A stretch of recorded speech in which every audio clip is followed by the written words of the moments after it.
Hello guys, so welcome back ulit sa ating channel, Stock Play. So, second video na to today, and yung first video, ayun, paka-check na lang sa may channel natin sa YouTube. So, let's start. Ayan, so hindi pa pala ako naka-setup dito. Setup na lang natin. Noops. Ayan, pagka meron kayong mga request, pwede kayong mag-comment sa mga videos natin. Okay, so let's start with Meralco.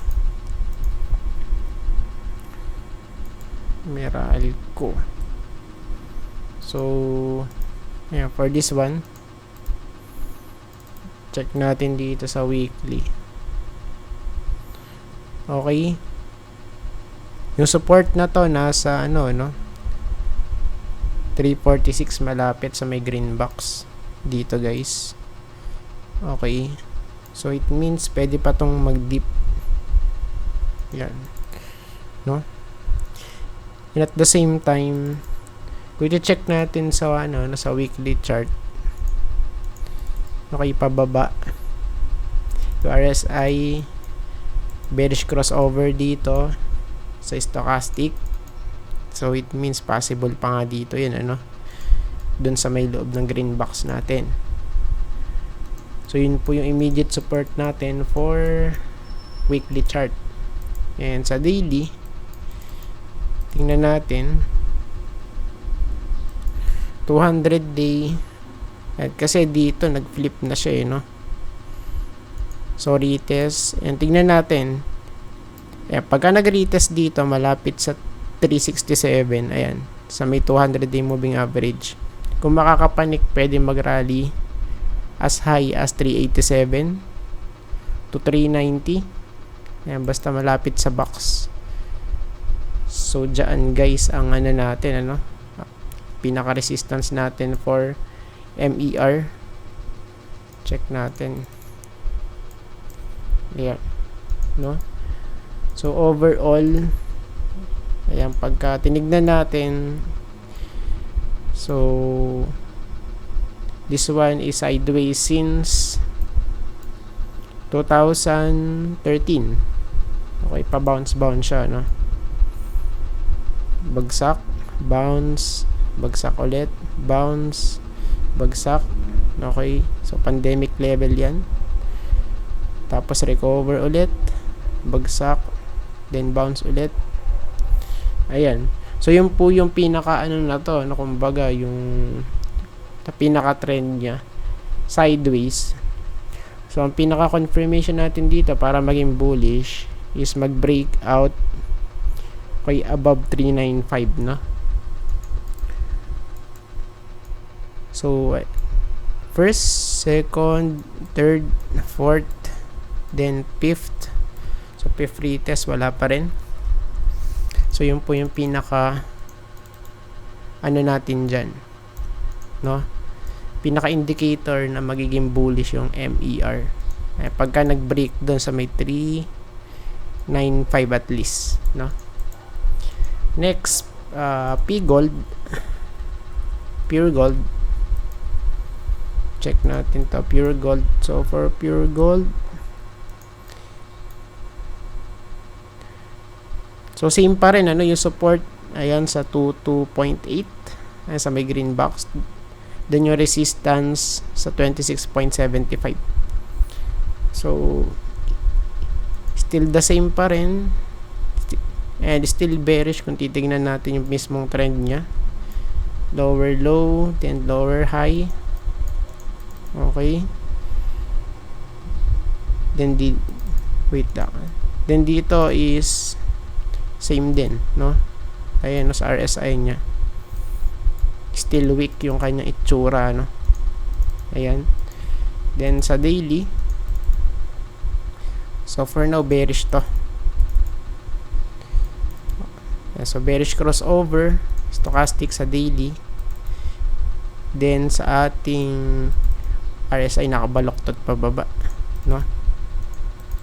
so it means yung support still the same pa rin. So malapit yan sa 23, no? Ayan. MEG. So MEG tayo. Then punta tayo sa weekly. Okay. So right now nag-hold pa rin sa support. Malapit sa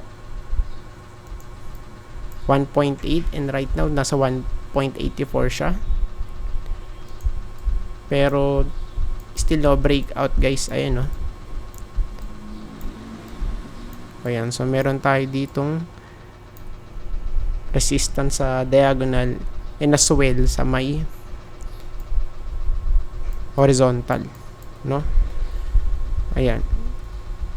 So for now tignan natin kasi wala pang flip to eh.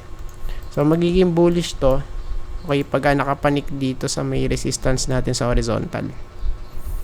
So since wala pang ganun, kaya ang ganap natin dito bearish, no? Ayan, for now. AGI next one. For AGI, tingnan natin. Siguro i-ano natin to. Remove drawings. Check natin. So for now, mag-add tayong support. Okay, so right now support na makakonsider guys for AGI, no? So support yan malapit sa 8 point, ano ba to? 8.65.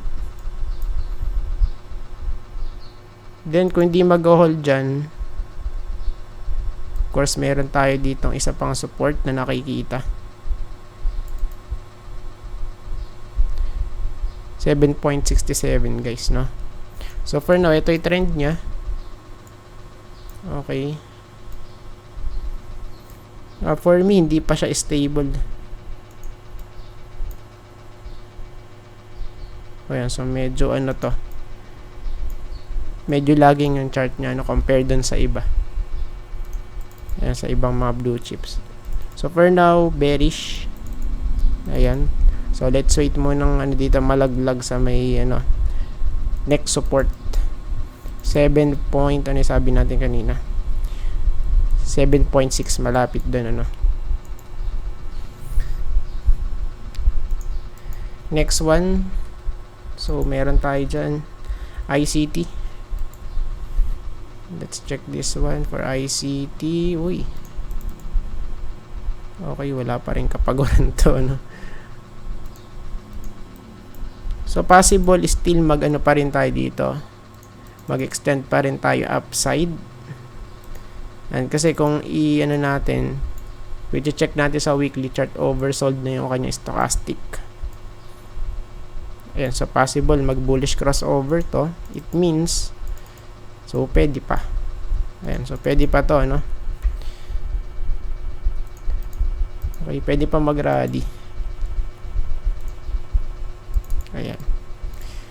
So, tignan natin dito. This area is considered ano na to? Resistance na to actually. No? For ICT. Yung area na to. Ayan, ano? Ayan, kaya tignan natin kung mabe-break ba or hindi. And kasi kung hindi, so of course yung ating ano dito support nasa 335, no? Ayan. So let's see. Next. So last na to guys, AC. Last but not the least, AC. For Ayala, check natin dito sa weekly. So still nasa support pa rin to guys. Support. So just in case na ano lang, ano, na hindi mag-hold doon. So ang possible next stop, so, possible dito guys, somewhere here. Extend natin. Ayan. So at least mahit tong area na to, no? So right now nasa 596 siya, 0.5. So support yan.